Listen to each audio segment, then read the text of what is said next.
the way it is right now, people can actually make a mistake. And when you make a mistake, as you send money to the wrong address, you can never get it back. Hey guys, welcome back to Beyond the Shift. I'm Eric. Real people, real shift. You know the podcast. Today I have a special guest. I know him since way back when I was young playing soccer. He's one of the legends we used to look up to. That's great. But it's a blessing to have him in the studio with me. I'm not going to say too much. Sit, relax. He will introduce himself. Eric? My brother. Good to meet you. Welcome to the podcast. Welcome, man. I really appreciate it, man. When I heard you doing this, I'm like, oh, okay, Yeah. exciting times, you know. So it's a really nice space, and I'm glad to be here. My name is Bernard Freeman. People, why I say Faith is because when I'm in the Liberian community, I get called Faith. When I'm in the Sierra Leone community, I get called Bernard. So because I can speak both Liberian and Sierra Leone Creole, so it's interesting like that. So like I was saying before, I was stuck between, because I didn't know if you are Liberian, Sierra Leonean, but I know deep down, I'm not gonna lie, I was 100% he's Liberian. Oh, okay. Well, you're one of the Sierra Leoneans that will have guessed right, but most Sierra Leoneans will say, Nasaluman. This guy, like, will make like saying a Liberian man, but you know. Yeah, just like I said, growing up playing soccer, like you are one of the legends. This guy, no, I wouldn't all call the legends myself of the Africa Cup. This guy, I wouldn't call myself that, although for me, like, you know. Same with you, man. But my time, like, I was young, you were there, you've been Liberia. Hey guys, this video is sponsored by Beyond the Shift collection. We have a new collection. It's coffee cup and smoothie, 2-in-1. We have something new, the QR code. You scan it, take you straight to Beyond the Shift podcast. Watch any video that inspires you. His video is gonna be on, so you're gonna be scanning this and watch his video. The cool thing about this, it's a quote here. Every day is a chance to change your life. So wake up in the morning, you're tired, the coffee keeps you going, then this quote keeps you going as well. So check on the website, www.beyondtheshift25.com.au. Every single cell supports a water project in Africa. Every sip you sip, change your life in Africa. You've been there, I've been there. Thank you for supporting the movement. So anyways, I want to take you back. Like, you know, we all move, like, family make the big step to Australia. Because I want to know, like, for you, how Australia, man? Well, I mean, Australia has been a place we call home. And we really want to be grateful to the country or Australia itself, because I mean, imagine coming from a war-torn country and you come to a safe space like this, you know, where you feel safe, your family, you know, is going to receive the best in terms of like healthcare and opportunities and to, like, you know, get work, be educated and whatnot. So yeah, Australia has been a great place for myself. When I came, I lived in Tasmania, Launceston, for about 1 year before, you know, mom decided to, like, okay, let's come to Sydney, the mainland, and find my opportunity. So I call myself like a Tassie Aussie, so it's good. Wow. I've never been to Tasmania. It's one of my next destination. You should. It's a place that I see more like a retirement place because it's very quiet and it's very a good environment. So definitely, if you have a time, go there because the African community there is growing. When I was there at the time, it was mostly Sudanese people, and bro, they were awesome and very into sports and academics. So it's nice. Yeah, so okay. So let's talk challenges, like, you know, growing up in Australia wise, for you, because people have different perspective about them growing up in Australia. But for you, what's that one culture shock that you came to Australia, moved from Tassie to Sydney? What that one culture shock you? Like, I wouldn't see anything. Well, maybe that you might call it because Tassie was a small place and Sydney is a much bigger place. But knowing this, like, you're coming from Africa, wherein you see people every day on the street, the population and the crowd is massive. Tassie, there was not much of that. But Sydney, I mean, you go to places like Flemington, you'd be like, wow, this feels like Africa. Because the crowd is massive, and you feel like, okay, now I can connect because I've come from an environment like this to something, you know, that is very similar, you know. So what I liked about Sydney was I could see my own people, my Liberian people were there. So I tried to, you know, get connected with the Liberian community. So when I came, I was with the Liberian community, and I joined a singing group, an a cappella group called Gospel Flavor. So we've got some videos on YouTube as well. Back then we used to sing and all. So it was nice to connect with my Liberian people, and also I had to connect with the Sierra Leonean community community because I came from Sierra Leone to Australia straight away, not from Liberia to Australia. So yeah, connected with the Sierra Leonean people, and we played soccer every now and then. And I went to a school in Sydney called Bankstown Senior College. That's where I got to know somebody like Yusuf, who we call YU. Small YU. So we're good friends to this day. He's somebody that I really admire in the community. So yeah, it's good like that. Like that, yeah. Because the reason why I ask you, because the whole Australia, yeah, like it's a multicultural, yeah. Of course. People have different, like this one would say, like you saw on the internet these days, like people from the UK, I don't want to go to Australia because of the spiders, the snake, all these things, yeah. Yeah. Everyone have their own bits and piece. Correct. They say. Correct. So yeah, that's what I always ask, yeah, like what's your own challenge, like you face or culture shock that, yeah.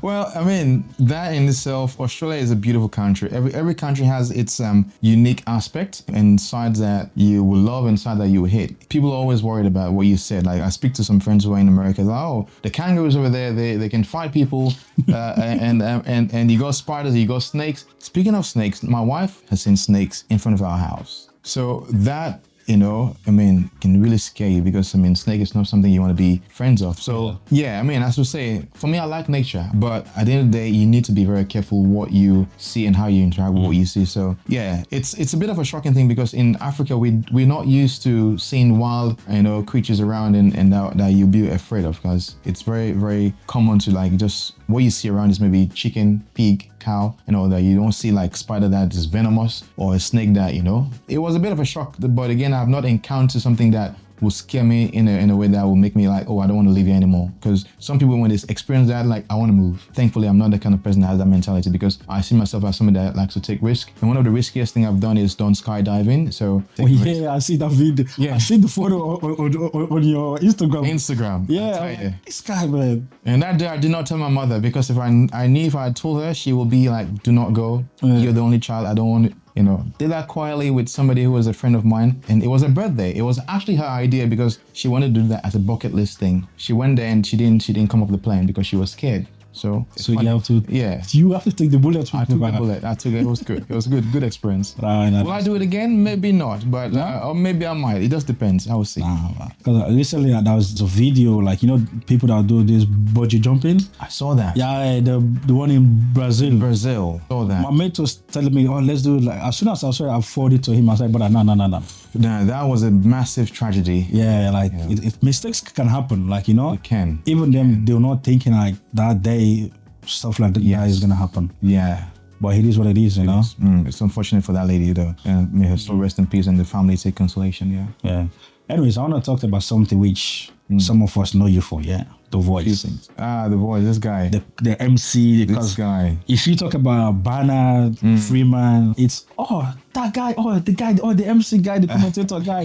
This one, the ball. What a shot! This guy. Someone's talking about this.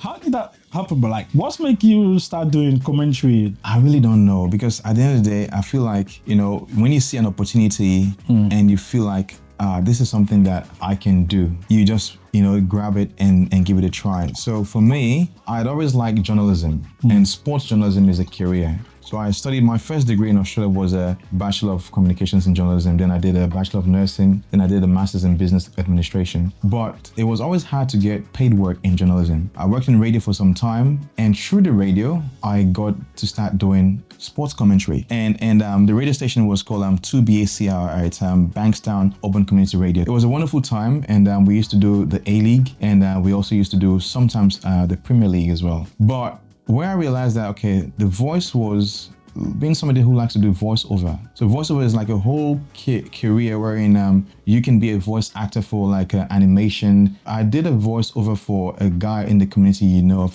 called Daniel Okodua, the Nigerian guy that is a movie producer. He's done some wonderful movies. One of his recent movies is called Sanctuary Prior. So I did a movie wherein I was the voice for a guy called Frank Atus. So because Frank wasn't in the country in Australia, Daniel called me like, can you dub the voice for Frank? So I did that. And my passion for voice has always been there. And when I one day try, you know, sometimes you sit home and you be like, let me try this. Because I'm somebody who likes to do accent as well. Because my first chance to really express myself vocally was when I did an MC gig for a Sri Lankan community. Because I like to do accents, I did some of the interactions in Indian accent. I did in Chinese accent, and I did in Sri Lankan. It's like, this guy, you can even try all the other accents. But yeah, so that gave me the confidence, like, you know what, I can do a lot of things with my voice. How about I do sports commentary? Because I believe that sports journalism will complement my qualification as a journalist. So I went into that sports journalism area, and I've done some commentary for the African Nations Cup here in Sydney, and the A-League, as I mentioned earlier, on radio. So I feel that is a passion, and that passion, I didn't want it to die. So that's why I, give that passion a try and a go. And whenever there's a chance to do like commentary, I always take up the opportunity and just do it. Yeah. So wow. It's a passion. Yeah. Damn. Yeah, I one day will love to comment on you when you're in the goals, because you've saved some really good shots in the past. So one day if you still have that interest to go back into it, maybe we'll make a comeback. Because you're a very busy guy. We'll make a comeback. We'll make a comeback. Yeah, it'd be nice. Comebacks are always good. Now, what a big one, bro. To be honest, this is one of the reasons why I'm doing this, because like we know you, we know people around the community, but we don't know what's behind. Yeah. What make them do this? We know now where like the passion was, this. Yeah. The other thing I want to ask you, like anything in life, is ups and downs. Of course. You building this career, of passion. What's that challenge that you face, like stop you or in between? Like I know every one of us have been in that situation where you just want to drop, it's not gonna make anything. Well, the challenge is always going to be there. And for me, I feel like the challenge was having to do multiple things, right? Because I see myself as somebody who when you have many hats, like you're an MC, you're a sports commentator, you are also like an entrepreneur and all that. So I feel like the challenge was having the multiple things going on, and that discipline has always been hard. If I could go back, I would just focus on one thing. But again, life is not about one thing. You need to have multiple things, as long as you can provide a balance. So for me, the challenge has always been having the balance to, know when to do this, when to do that. And it's good to have people like yourself who I see, even you are doing this as a form of passion, but you also have your thing on the side, because you don't want to let your passion die. You want to be able to at least nurture that passion and bring it to life, because one day it might lead to something bigger. As I said, the challenge has always been, having that balance, because you have your 9 to 5 and you don't want to stop your 9 to 5 to focus on the passion, because you need to like provide for your family and whatnot. And also that confidence to reach out to people who are ahead of you in the game, because the networking aspect of things is very important. So that confidence to go out there and meet people who are professionally doing what you're doing has been the challenge, because as you know, we always say in the Western world, it's hard for people of color to really get into that area professionally. That's why if you see like on TV, it's really rare for you to see like an African journalism. They're there, but not much. But there are many who have actually studied, but for them to get that opportunity, it's a bit hard. And we always keep trying our best to like, okay, let's create a system or a network that we can connect with that can actually plug us into that direction. That has always been for me the challenge, and I hope that one day, that challenge can be addressed and give people more opportunities to like, pursue their dreams. Oh, I want to know, like, why is that challenge there? Like, why we can't see most like people of color doing commentary or doing journalism? What do you think is stopping us? What do you think is the issue? That's a good question, because if you look at it, you might say maybe it's based on perception.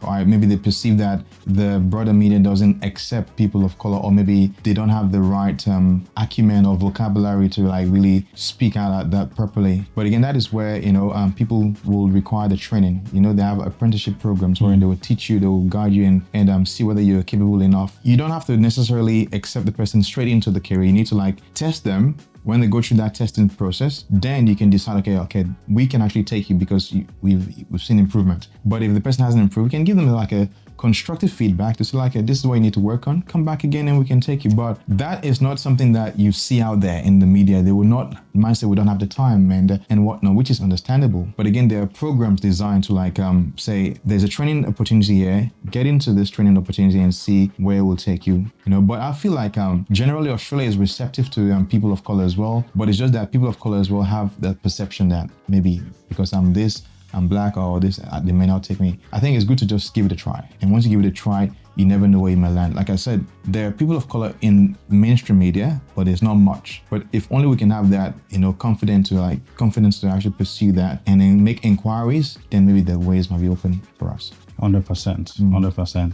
Because the same thing like what you said, when I decided to do this, I went to soccer, like the African Cup was on. A few of my mates are like, but this is what I want to do. Well, you know, some of them like, you know, we all joke around, some of them are serious, I'll say, they were like, who's going to listen to you? They're like, but you start out or this. I was like, you know what, well, that's the point. I want to be the first one. That's right. I said, I want to be the first one to like someone who has a starter, have a podcast or like a YouTube, they do it. Then fast forward, look now, you're here. You don't start up, but I do, but we're having a conversation. Yeah, because if I say, this boy, they said it's not gonna work. Exactly. I remember when you tell me about the challenges that you face personally as well. You're like, okay, that challenge will maybe limit me, but you didn't dwell on the challenge. You said, okay, I'm going to address this and I'm going to give it a try. And again, it's also good to mention the people in your cycle, because sometimes the people in your cycle can either lift you up or put you down. And you have a good cycle, like your wife, for example, you know, motivated you and inspired you to really like pursue this dream. You can do it and whatnot. So it's good like that. And people like Big Boy, who we also know started podcasting as well and also encourage you. So it's good that you have people who believe in you. Then that in itself will actually give you the confidence to say, okay, if people believe in me, I should also believe in myself. Because that's how I see life. There's a guy called Miles Monroe. Either him or Jim Rohn is motivational speaker. They said, if people give you compliments about something, that is an area of something that you should pursue as a career. You know, I'm like, okay, people have been giving me compliments about my voice. You know, let me pursue something that is in line with that. So like yourself, you have passion for reaching out to people and connecting with people personally. You also have passion for like for food as well. So people will tell you that. You'll be like, okay, I've listened to people tell me something. Okay, I'll pursue that. And again, personally, you can ask yourself, what am I good at? And you already know what you're good at. And this is part of what you're good at. So it's good to always pursue what you're good at. Thank you. 100%. So now the voiceover, how does voiceover work? It's a good question. I was one day fascinated about voiceover when I heard a video. You watched a YouTube video, but it first came on national TV. The video is called Journey to the Edge of the Universe by a guy called Sean Patoway, right? But this video was produced by National Geographic. I've been to a professional voiceover studio in Sydney. I did a training actually for that as well, and they did me a demo. Voiceover is just basically get a mic and speak over a mic, but with the right technique. So I'll give you an example. Let's say I want to do a recording about the universe, right? I just picture how the universe is like, is deep, is black, and is wild and stuff. And I'll go like, this is our world, a warm, comfortable, familiar place. So like that. So you just get in the zone and just exude that inner voice in the side. So so you got to know the techniques, and all that. So that is an example how I can do that, but there are different types. You can either go with that slow, you know, inspirational or narrative voice, or you go with the fast pace with like a commentary and this and that. So there are different types, but Okay, can you just do like a short commentary about? All right, okay, let's talk about the World Cup. Well, today it's the World Cup match between Spain and Ivory Coast. So Ivory Coast are one of the top African teams in the tournament, and they have been quite exciting to watch. But Spain have been the giants of the world, and we know that they are also world champions. So it's going to be the mighty elephant against the Spaniards. So let's see how like Yamal faces people like Pepe and so something like that. So you start like that and all that. So you got to like build a story.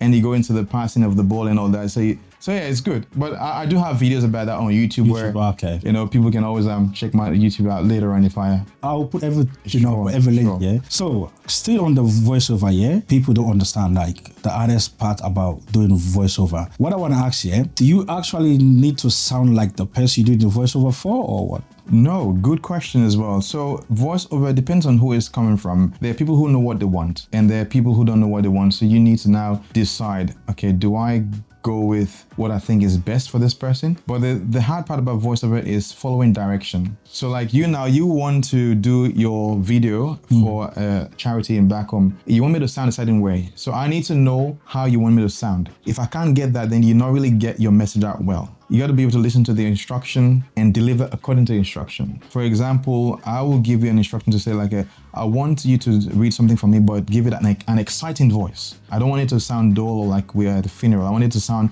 exciting and bubbly and welcoming, and people will be like, okay. So that's the kind of, once you can follow this instruction and maybe tell you like, I want the pitch to be high, I want it to be low, I want it to be a bit of a mix and all. And the other hard part is like, they will say, okay, I want a voiceover to be done in a British accent rather than an American accent. So if you don't have that skill to like put up an American accent or a British accent, then you might find it challenging. For me, I've done some voiceovers in American accent and I've done some in British accent. Yeah, you gotta have that skill to like get the accent going as well. And funny, I've never been to America, I've never been to London, so maybe one day I'll go there. But London, I have to go there for sure for soccer. Yeah, when you bring up this thing, yeah, I just remember like, you know, this show in the US, All Americans. Yes, I read about it. Yeah, like one of the main characters, I forget his name. He's from the UK. He's never been to America, nothing, but space of how many hours? He's but yes, he sounds like he was born there, everything. Yes. Yeah. But they were like, pow! It's a skill. Those kind of people, they have what they call dialect coaches. So the dialect coach can teach you how to sound like a Native American.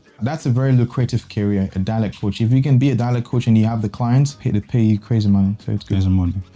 Okay, now because one of the reasons why I got you here is for us to inspire our African community, not alone African community, but the whole world in general, to know who you are, what we do. Yeah, right. I know there's kids out there now in school or anything watching us.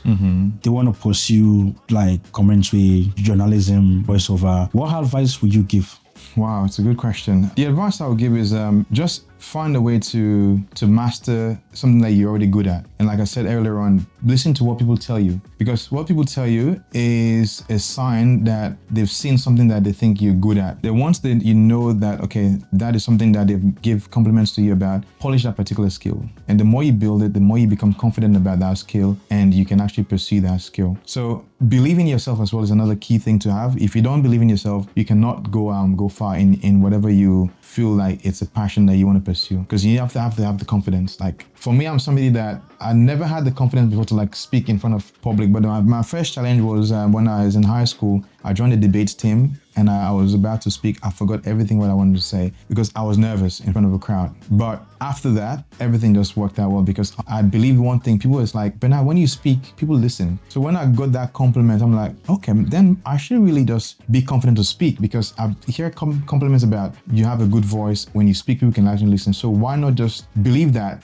you can deliver? So that's, for me, that belief has helped me a lot, because for me, I MC and one of the things I also do in public is sing. I serve as a worship leader in my church, and my church is a really big church. It's called Imaginations. It's almost like maybe 200-300 people that go there every Sunday, and I lead songs. So sometimes my first attempt in that church, I was very nervous, so I couldn't even deliver my lines properly. Once you experience nerve, if you cross that bridge, then you can't go back again to be nervous. I feel like, just whatever it is, give it a try, be confident. And even if you fail in the process, don't see it as failure, see it as a learning opportunity. Like even you've mentioned the same thing wherein you've done some recordings where things didn't go according to plan, but you didn't see it as failure because, you want to do it again and do it much better. So for me, I feel like, have that confidence. Don't see the failure, see it as an opportunity to actually grow. So for me now, I can speak in front of a decent crowd. Every day is a challenge, but it's something that I just know that if I'm given the opportunity, once I master what I need to say, I can deliver it properly. I'll just keep growing. 100%. So like quickly at the MC thing, talk to me about the MC, but. And the MC thing came in a really funny way. It first started from when I was doing tape at some point. I did a pause at tape, and my Sri Lankan friend, his name is Sujan Sleven. So he gave me the opportunity to actually be one of the MCs at his cultural event. And I don't know how, I think he heard me doing accents. So from the accent led to that opportunity. And the big opportunity came from the African festival called the Africultures. Africa, yeah. Right? I remember the meeting, there was a meeting one day, and I was a bit quiet, and one DJ called DJ Daddy, and he told the people, Bernard is an MC, let us give him the opportunity. This was like 15 years ago. And since then, I've always been one of the MCs every year at that festival, because somebody saw that I've done this before and they believed, give Bernard a try. So since then, that was when my MCing started. So I've done multiple events, I've done weddings, I've done baby showers and birthdays and parties and all. I even have a wedding coming up in November for a Sri Lankan guy who is getting married to a Sri Lankan girl. And then I think before that is the African Festival on 25th of October. So MCing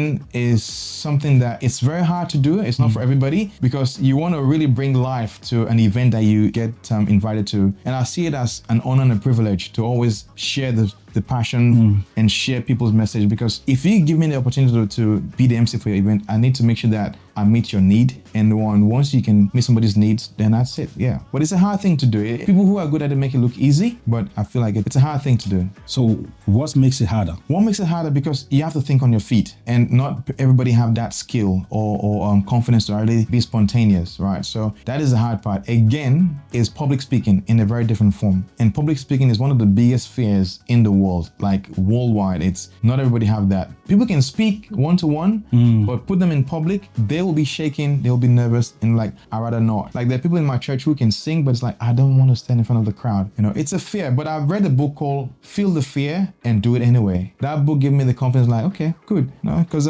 back then when you want to approach a girl, you're scared. But if you read a book that gives you tips, and like from then I'm like, okay. But you ask yourself, they're not going to kill you. So feel the fear and do it anyway. That's how I see things. So what's your hardest, like you say, your hardest MC you've done where you go like, damn? It was a council event from Urban Council where I had to deliver for high school kids. That was one of my hardest because I did not prepare well, but again, I was also nervous. My first few comments was like a bit shaky, but when I realized that I just, really put myself together and continue and just did it properly. But that's why I say you need to be able to think on your feet. Otherwise, if you don't have that, your reputation is going to be at stake, then they will never call you again. So just having that ability to actually think on your feet can actually save you. If not, then you really, really embarrass yourself. Embarrass yourself. Yeah. So what's one of the best accents you can do? I think I can do a British accent well. I can also do an American accent, Indian accent too. Respect to all my Indian friends as well. But yeah, Chinese accent as well. I've tried Chinese accent. It was very interesting. But yeah. So can you give us like a little bit? And it's a Jamaican accent too. But let's start with a Jamaican accent. Okay. So, me know what say you call Eric and Tin, right? Have you ever been to Jamaica and them place then? Nah, man. Never been there? Nah, man. You see, you can actually speak Jamaican accent and things. See?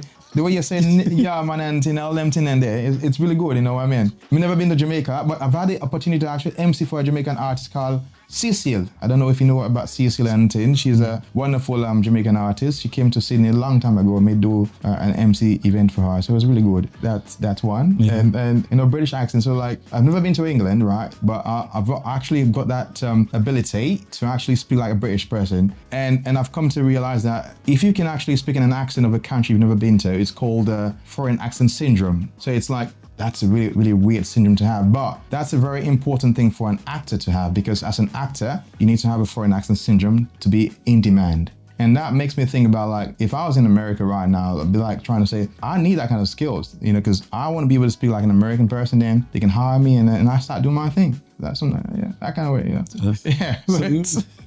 It's crazy, but it's funny, bro. I don't know how people do it, but yeah.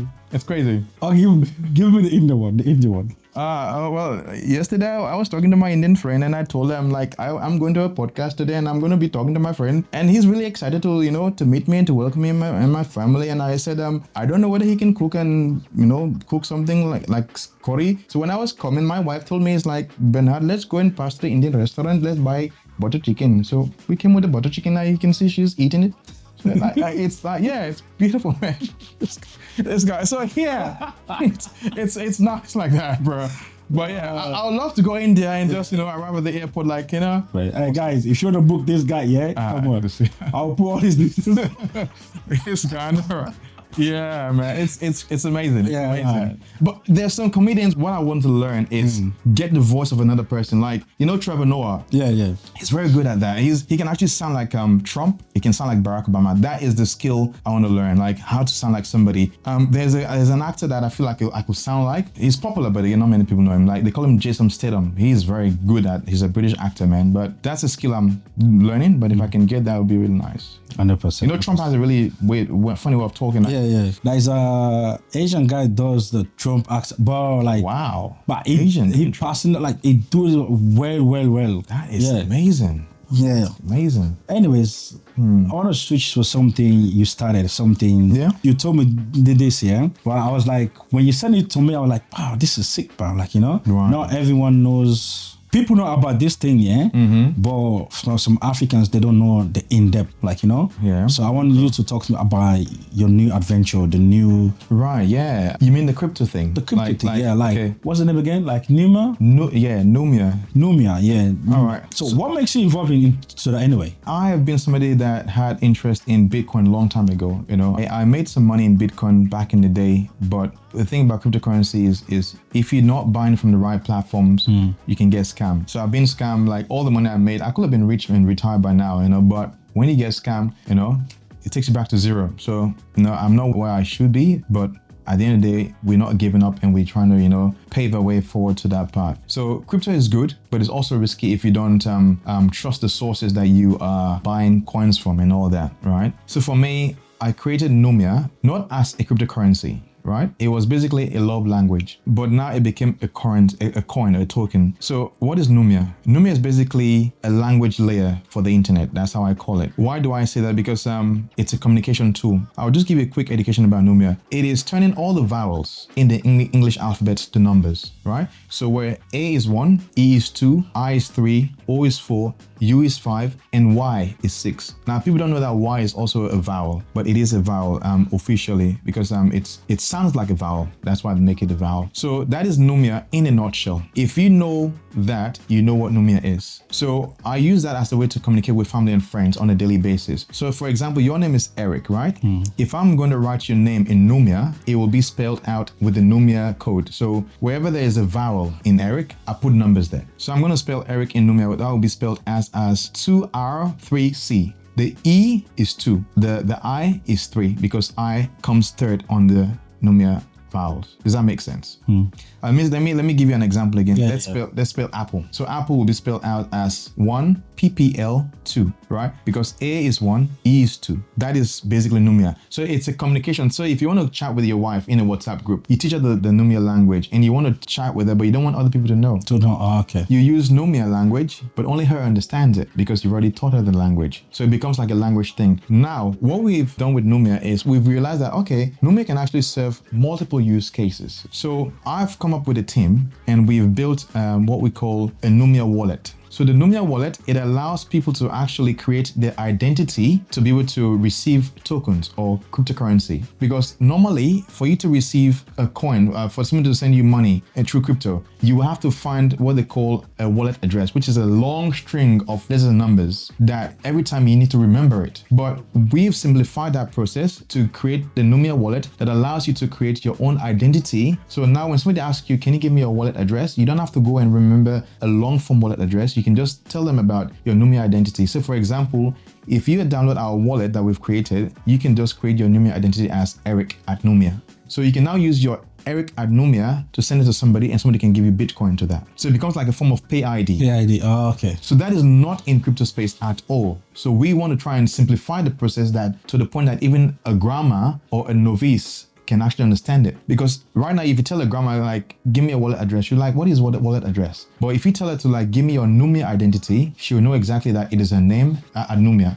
That is how simple we've made it become. So this is something that not many crypto projects are doing it. But and then when I thought, okay, this is a massive opportunity to actually make crypto accessible to people who are outside of the crypto space to come part of the crypto space, because people are afraid of crypto. They don't know about it. They haven't received enough education about it. So be like, I don't want to get involved because I might lose my money. I might get scammed. That's me. You know, so yeah, so this is something that is going to really change the game in terms of like people actually understanding what it is about and how they can actually create their own identity to actually be able to receive token value. So that is the goal. My goal is to simplify what is complex to make it easier. And hopefully when people come on board with it, they can actually have confidence again in crypto and like decide like, okay, I might invest in the crypto because now I see that it is easy and I can understand it and I can relate to this and all that. Because crypto, honestly, it's making people rich. And if you're fortunate enough and you become rich from it, you should be really thankful and find a way to give back. But the thing, let me ask, because no disrespect here or anything here, just like what you said, some of us don't know like the concept of this crypto, Yeah. How does it work, lads? Because for me, and maybe someone watching us, they don't even know about crypto. The only thing, it's a scam. Some people that you get scam, just like what you said, yeah? So if you're gonna explain to us, how does crypto work? What's crypto? Everything about? It's a good question. To simplify it for you is there are platforms that you can use to create what they call a token. So there's a token and there's cryptocurrency. So cryptocurrency is like, it belongs to a blockchain, and the blockchain is called Bitcoin because Bitcoin was the first coin ever created. So Bitcoin is like a system that allows you to share value from one person to another person, and it belongs to what they call the Bitcoin blockchain. Now, aside from that, there are other currencies that have now decided to make their own blockchain system that people can use to create a token. So for example, like there's money, right? There's coin and there's paper money. So let's say the paper money is the blockchain, the coin version is the token. So nowadays you can actually create a token if you know the right blockchain to use. And the most common blockchain people are using now is a Solana blockchain. In your case, right, we want to make Beyond the Shift a token, a cryptocurrency. You go on Solana and you click on create a new token, and everything that you do from your Beyond the Shift, it becomes part of the token that you've made. So now anybody that wants to really invest in what Beyond the Shift is doing can buy that token that you've created. So what you're doing, you're creating value content, right? So people are actually buying into your idea. So anybody that runs a business can decide to say, you know what, I want to now digitize my business. And you can digitize this business by making it into a currency. But the issue now people are facing is many people don't have any business that they have, but they can still make a coin. And when they do that, it becomes like a high risk thing because there's no value attached to it. They're just making it just for them to get money. And as soon as they get money, they kill the project. But in your case, that you're actually bringing value to the marketplace through your interviews and through your interactions, you can create a token that you can call Beyond the Shift token, and anybody that sees it can actually buy it and hold on to it. And as the value go up, they can actually cash out. That is basically a token in a nutshell, a cryptocurrency in a nutshell. Yeah. Jeez. So it's that simple as long as you know the fundamentals. Fundamental things. So like you bring value, put that value into something that is digitized, and people see that digitized asset and buy that asset. And when that asset grows in value, they can cash out, or they decide to keep holding on to it until the value go more higher. Okay, so now talk to me more about Numia. Let's understand about everything inside how it's like, how it's going to be beneficial to the layman. Wow, that's a good question. For people who don't know crypto at all, it's a good way to get into crypto because they don't know what a wallet address is. But Numia becomes a platform or an opportunity to create a wallet system that they can actually remember. So if you download the Numia wallet, because it hasn't gone on Google Play Store yet or for the App Store, but it's in development. When you download it, all you got to do is just create your name on that Numia app. So that name is going to represent now your long form wallet address for you to now be able to receive a token. So once you create your identity on the Numia wallet app, you can receive Bitcoin, Solana, Ethereum. I mentioned Bitcoin is because it's the one that most people are familiar with. So for you to receive Bitcoin, all I need to do is find another person that has the Numia wallet and give them your Numia identity, and they can just use that identity to send money to you through the Numia app system. We want to try and integrate it with the general wallet out there, that is where we want to make it in a way that even if somebody doesn't have a Numia wallet, they can still send to you, but we need to like interact with external wallets out there to say like, this is what we've built, allow us to put what we call an API into your system so that people can actually use what we've built so that it can be easier for them. But as I mentioned, Numia is a multi-use language. It's a language you can use to communicate on a daily basis. Yeah. But it also has a use case to become like a crypto wallet that people can actually use it as a way to get into the crypto space easily. Because at the end of the day, it's like crypto is here to stay. It's been around for the past 15 years now. When something like that has been around for that long, that means it's not going anywhere. It's here to stay. But we want to try and simplify the process by allowing people to actually, create an identity that they can remember and just use that identity to receive value from. It's a bit of a complex thing, but once you know the Numia wallet is out, you download it, you just create your identity. That is what you can use to receive value. Okay. The other thing again, because these days people are scared because of scammers, links, all this stuff, It's good what you've implemented, but some people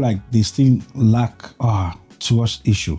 Yes. Is it safe? The safety question is, it is safe because when you download it, it gives you a passphrase. That passphrase is what you need to keep like a password. You don't have to share that with anybody, because if you share that with anybody, they can use that as an access to your wallet. And your wallet is like your bank account. So it's like you don't want to give your password to anybody. That's why when you're downloading the Numia wallet, it tells you, remember this passphrase, keep it safe, do not share with anybody, because if you share with anybody, that means you're going to give them access to what you own, and that is the risk part to it. So it is safe in that regard. And it's also safe because once it goes through Google has already tested the system to see whether there are any vulnerabilities. As long as it gets approved on the Google App Store, that's that's a sign that, okay, this is safe to use and people can actually have that confidence. But the key thing to remember is when you download the wallet, that passphrase, keep it safe, because if you let it expose, out there, then anybody who has access to that passphrase, that's it, you're at risk. Okay, I'm going to ask you something silly. Yeah? Is it going to be costly for people to download? No, it's free to download. It's free and it's simple. But if you want to create your identity on it, there's a chance that you might likely pay to get your name, because it's like having a username. So if you want to find a username on the internet, if you see something that is already taken, you'd be like, oh, I like that name, I want to get a similar name or a better name. That means we need to charge for that, because you want something that matters to you. So it might cost like $1.50 or $2. It's simple, but generally it's free to download and it's free to create your identity on it. So let me ask you this. Let's say I'm in East Africa or some remote places, yeah? I can still access my wallet. I can still... Oh, yeah. Yep. Yes, it is designed to be accessible anywhere around the world, because as long as something is on the internet, it's easy to access. And it's even better when it's on Google Play or Apple Store. You can also download it as well. Right now, we are building the website version of the wallet. So because Google verification is taking a bit longer than expected, so we want to try and speed up the process so people can actually use the wallet on our website to give it a try and test it and see how it works for them. So that is in the works. It might be finished maybe by the end of this month or sometime in July. Yeah. So what's that one thing for you is going to be beneficial to people for them to be on board with this? I feel like if anybody wants to get into crypto, using something that is making crypto more simple is going to be beneficial to them, because everybody wants to have an identity, and the wallet is all about giving you that identity that is attached to your wealth. Why I say wealth is because every cryptocurrency out there is a digital asset. So once you have an identity that is linked to your asset, I think that's going to be beneficial, because right now people don't understand how to use the long form wallet address. If you're familiar with crypto, you know that somebody to send you money, you need to copy a long form address. It's letters and numbers that is 44 units long or 36. So for you to copy all that 36 things, you're always going to be worried about, have I put the right number there? And I don't want to make a mistake. People have made a mistake in the past and they lose all their funds. But now we've taken care of that mistake by just giving them your name. You can't make a mistake with your name. Like once I give you my name, you know that's my wallet address. Bam, send the money to my name. That's easy. Just like PID. You can't make a mistake with a PID. As long as I put the PID number there, I see your name pop up as Eric. As long as you give me an Eric at Numia, that's you. I just send you the money. The way it is right now, people can actually make a mistake. And when you make a mistake, once you send money to the wrong address, you can never get it back. Hopefully this has solved that problem in terms of like giving people that confidence and assurance that you've seen their identity, just send money to that person's name. Yeah, man, because this world we live now, it's, of course, show me, let me see, then I believe you. Exactly. Yeah, of course. But the reason why I said it, because just what you said, one of my mates, okay, he want to send money to someone that the person asked him, use cryptocurrency. You're like, bro, I don't have that. So he sent me the money because I have access to the person PID. So he sent me the money, then I send the money. Wow. So he come and said, bro, I don't have that shit, bro. Wow. So you better send him the money instead. That's right. So you got to be really careful. But now this is what we changed the game. Was like, you can tell that person, have you downloaded the Numia app? Once they download the Numia app, it's very straightforward. As you download it, you know exactly what it's telling you to do. You just get your identity. So now you can tell that person, send me your Numia identity and I'll pay you money in cryptocurrency. It's that easy. So how are we going to be? Because I want you to like bring this to the African community. I know you said it's on the process, like almost finalizing. I can't wait for you to bring it out, man. No, me too. I mean, we're using the test version. So it's working because we need to test it to see whether it's working. There are no bugs and all that. It's working fine and the team love it. Everybody's like, oh, now you can send it to your name and this and that. We are predominantly on Telegram and we're also on X, which is Twitter. Twitter handle is called Alpha Numeria Sol. But I will leave you all that information in case somebody wants to. Yeah, I'm going to put everything up. And even our Telegram group as well. So you can, share with people who have interest. We also have a YouTube channel, but we don't often post, but we're going to use that as a platform to educate people about, 100%, currency and how it works. So yeah, that's the way. Because when we spoke about it, when you said some of the thing, I was like, wow. To be honest with you, like I love the background, the layout, everything. Yeah. Now what you just explained, I can go back. Okay, this is what he was. Okay, blah blah blah. Yeah, but when you said the thing, I was like, okay, this is a nice thing, nice name, everything. This. Yeah. See, that's one of the reasons why I keep pushing myself to get people like you, because if we don't have you here, we will never know you're one of the people behind this. Yes, yeah. You're trying to make everything easy for us. But it's funny you said that one of the people behind this, because the way crypto works, most people who design a crypto project, they tend to hide themselves because they don't have genuine interest. They know that they only do it once they get money, they go disappear. That's why you can never know who is that person behind that coin. The person behind Bitcoin didn't make themselves known publicly, but their name goes by Satoshi Nakamoto. Not that they had bad intentions to, like, to steal from people and all that. It's just that the nature of cryptocurrency is like, it's a very wild market and wild space. So people don't like to share their identity out there. But it's important that if you're going to invest in a particular project, it's good to know who the founders are. If anything goes wrong, you can always like reach out to the founder to say like, oh, what went wrong here and all that stuff. And the person can actually explain that this is what happened and whatnot and whatnot. So I feel like anybody that wants to get into crypto, do your research. This is not financial advice. Make sure you do thorough research before you get involved in something. Otherwise, you might get scammed. And when you get scammed, it's hard to really recover your money back. So yeah. So Numia is building something that is, we're out there, we're in public. I'm also on LinkedIn. So anybody can search me up on LinkedIn as Bernard Freeman. I'm building two things. Numia is one of them. The second one is going to be called PEET, which is spelled P-E-E-T. It basically means pursuing education, employment, and training. So that's like a whole platform that brings education opportunities in one place, employment opportunity in one place, and also training opportunity in one place. So instead of you having to go to a university website, you can all find all in one spot. That's something I will build in, and it will be out in July or August. Don't worry. I will get you back again here. It'll be nice. We'll discuss about it. Sure thing. Man, I appreciate you, man, for dropping by. Likewise. Man, with all the information, knowing you knew what you do behind the scene, like the MC thing, the ups and downs. I can't thank you enough, bro. No worries, man. But before I let you go, I got a few questions. It's called shift or keep, because the podcast is Beyond the Shift. Yeah. So you shift or you keep. Because if you don't want to shift your life to where you are now, you stay there where you're gonna be drinking, partying. Okay. Yeah. So guys, welcome to the shift game. Wow. Shift game number 1. Be an MC or being a sports commentator. Shift or keep? MC or sports commentator. I always tell myself that I want to retire as a sports commentator. Keep it. Why? Because it's a strong passion. You already know I like soccer, so I can still be a low-key I can still MC in my sports commentary. This guy. Okay. So live event or TV/radio commentary. Shift or keep? Live event. Why live event? Yeah. It just has a whole different vibes. The atmosphere is good and the energy is very different. Yeah. Okay. So passion or high-paying job? It's a hard one. Shift or keep? You need to be able to. If my passion is bringing food on the table. Nah, choose one, brother. High-paying job, bro.